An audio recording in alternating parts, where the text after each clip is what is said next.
Today we're gonna take a look at strange Christmas traditions. The 8 strangest Christmas traditions on Earth, to be precise.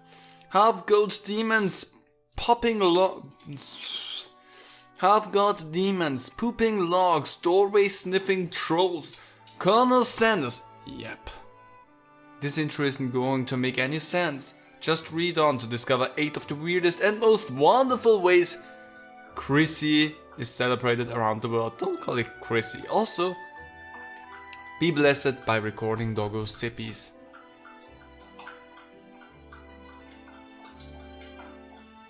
So the first one on the list actually hits rather hard to home. Krampus, Austria. As if the threat of missing out on presents wasn't bad enough, Austrian kids who end up on Santa's naughty list, it's not Santa in Austria, so shut it! Krampus is not only in Austria, that's also something, but we don't have Santa, we have the Christkind, so that's also something different there. Also have to worry about Krampus. I'm gonna say it just how the word is. I don't need to say Krampus, because it's Krampus. I can say it. It's my language, people. A horned, hairy beast that snatches misbehaving children in his wicker basket, serving as Saint Nicholas' creepy enforcer. That is correct. Not as Santa Claus, so Santa is wrong. Saint Nicholas. Different people, technically. Many towns in Austria and neighboring countries. Yes, we could go over a list, but I don't want to. Especially the Alpine villages around Salzburg, and I love how there's Salzburg and Tyrol, which is Tirol in our language, in German, celebrates Krampusnacht on December 5th, which I'm so sad I did not see any Perchten this year. And if you check back older calendars, there was always a Perchtenlauf in there. And they're amazing and they look creepy, but there's so much cool tradition behind them. I highly recommend you check out Perchten and also read up a little bit on Krampus while we're here. Anyway, when dozens of men dressed as half-goat demon parade through the streets brandishing sticks and terrorizing children. That's not actually what that is about. We'll just stick to our lump of coal, thanks. That is wrong. There's no way I can rectify any of the other things. But this one I can. It's not about terrorizing children.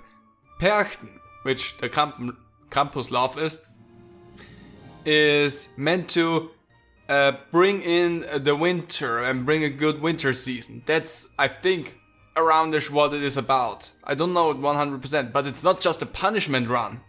This has a deeper traditional meaning. So again, read up on Perchten, read up on Krampus, educate yourself if you like something like this. But they look freaking cool. There's so many amazing costumes out there. Check, I think the year before or a few years, I always had a video about Perchtenlauf. You can see some really good costumes in there. So I just recommend checking those out because they look amazing. Anyway, I get that it's weird, but it's also metal AF. The pooper and the pooping log. Catalonia. I recently talked about that with my girlfriend because it's such a wild tradition. For some inexplicable reason, Catalans observe not one but 2 poop-based Christmas traditions that will put a smile on your face. Feces is what they say there. My dyslexia be blessed for that because I just read over that. The first is the Caganer. I think that's about as close as I can say. Roughly meaning the pooper. Yeah, I think Caganer is pretty close. A figure of a pantsless peasant. I see his pants though. He has his pants pulled down is what I expect. Laying a cable that snuck into nativity scenes alongside Jesus. Okay. Mary and Joseph. Sorry, just ignore that. The second is Cagatillo, or the pooping log, which is a small stick with a smile on its face that lives on the diner table in December. Is fed every day with nuts and sweets and kept warm with a blanket. Then gets beaten with sticks on Christmas Eve to poop out presents. In reality, the kids dug out to pray for Pressies. where relatives pop the gifts under the blanket.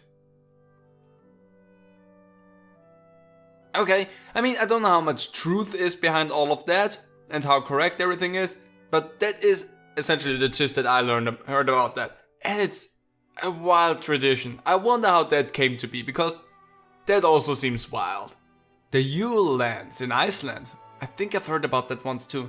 Icelandic kids don't just get one Santa Claus, they get 13 mischievous trolls roaming the country in the fortnight before Christmas. Like Snow White's 7 dwarfs, each of the 13 Jólasveinar Yule lads has his own personality, which they should have, they are different beings, including Doorway Sniffer, Spoon Licker, Sausage Swiper, okay, Candle Stealer, get that one, Curd Gobbler, excuse me, and the ominously named Window Peeper. I hate that one. Each takes turn visiting children who leave shoes in their bedroom window, dropping off presses. I hate how they shorten things for the good kids and rotting potatoes for the bad ones. I like the idea with rotting potatoes, because in preparation for that you would need to save some rotting potatoes, which is kinda hilarious.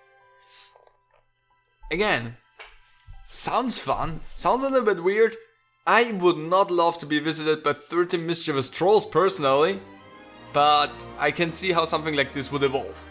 It's essentially a little bit more of an escalated version of Elf on the Shelf, if I would say so, which is not something we do in Austria. I just know about that from American media.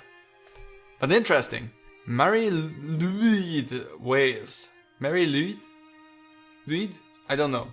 I don't know how to speak Welsh. Please educate me. Welsh culture is ancient and steeped in superstition, like most cultures I would suspect. It's not surprising therefore that residents of South Wales enjoy parading an undead horse around their villages, I heard about that by the way, to celebrate the happiest time of the year, which is also kinda metal. In a wassailing? I don't know what the heck that word means. Display dating back to probably Celtic times, the custom involves draping a white sheet over a pole with a horse skull attached and knocking on townsfolk doors. No doubt giving them the fright of their lives. Hey, if they were expecting it, then I think they are fully ready for that on that day. The party carrying the morbid effigy then sings to the residents, who are supposed to sing back before relinquishing some food or drink. Interesting. I think I know something that's akin to that in Austria, but not really similar. Anyway, there's some debate about whether Mary Louise translates as Holy Mary, which would be kind of funny, or Grey Mare, but either seem equally creepy to us. I mean, Grey Mare is not an... Grey Mare would make a lot of sense. Holy Mary would be fucking hilarious if you ask me. Then we have Kentucky Fried Christmas in Japan, which is one of the wildest traditions. If you don't know about that, let's see how deep this goes in. Introducing the greatest Christmas marketing triumph since Coca-Cola popularizing the fat, jolly, red-suited image of Santa Claus we all know and love. I don't, anyway. Christmas isn't huge in Japan, but a ridiculously successful KFC ad campaign during the 1970s established the tradition of families tucking into buckets of fried chicken on December 25th. In fact, holiday-themed Dirty Bird has become so popular, Dirty Bird? Around Japan that restaurant reservations and specially packaged delivery orders are placed months in advance. So yeah, they kind of talk about it, but don't go into depth that much, as they don't do with any of these things. But yeah, it was just an ad campaign that turned out to be extremely effective in Japan for some reason, and now it's a thing, which is kind of hilarious if you think about that as well. So you kind of want to be mad about that, but at the same time, I mean, you gotta give them kudos for that. It worked. La Befana in Italy. Italian Christmases are celebrated with a wine drinking witch, not wink drinking. Which, cool. And no, we don't mean that alcoholic auntie from the dodgy side of the family. Funny. 12 days of Santa's visit on the eves of the Epiphany, January 5th, families across Italy leave out a glass of vino. What kind of vino? Don't jump back and forth with Italian there, buddy. Good. Anyway, and a plate of sausages for La Befana. I hope I pronounce it somewhat correct. I'm probably not. Sorry. Who pops down the chimney on her broomstick? That seems even more difficult to do than the thing that Santa does. Anyway, according to folklore, the old lady knocked back an invitation from the 3 wise men to witness the birth of Christ. Okay? And was so devastated about missing it, she spends every Christmas time gliding around the country searching for baby Jesus, though we're not sure why she thinks she'll find him in Italy. Hey, I don't know why everybody thinks Jesus was white if he was born in Jerusalem. So that's also beyond me, but go fuck yourself, I guess. And doling out presents to good kids and cold to naughty ones. Interesting tradition. Would love to know more context behind that, but really interesting. Kind of fun as well if you think about that. Especially seeing all of them dressed up like that. That seems like a fun time to have with friends. The spider webs. Ukraine. That sounds fascinating. The Ukrainians take a different approach to Christmas decorations, swapping fairy lights for spider webs, which is kinda cool.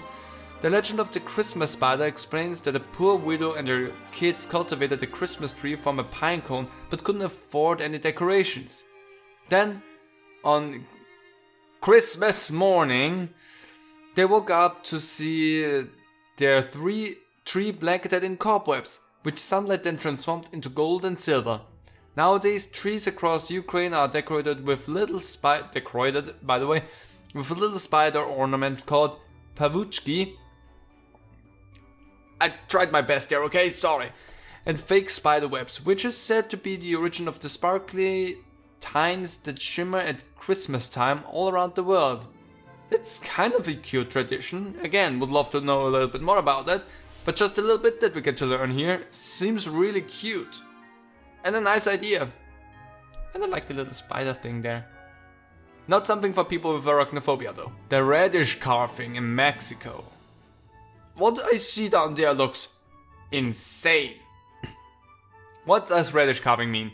Each year in the Mexican city of Oaxaca, the days before Christmas are marked with an event known as the Night of the Radishes. Sounds like a B movie, like a B horror movie. Sadly, it's not a low-budget 80s horror movie, see, but instead a vegetable carving competition. Participants get remarkably creative, with everything from nativity scenes to fantastical monsters on display as thousands of visitors descend on the city to witness the fun. I mean, that sounds like a cool thing to see in person. The radishes in question are grown specially and pumped with chemicals to grow immense. So yeah, typical basically like the pumpkin growing contests where the pumpkin is most of the times not even edible anymore because there's so much shit in there. But it all seems a bit futile, as the works can only be displayed for a few hours before the veggies wither away. That's just it. Sometimes art is futile. That's the beauty of it. Honestly, that sounds like a cool thing to actually see in person. So apparently that was the whole list, that was all of them. And yeah, there's some wild traditions out there, some really fun ones.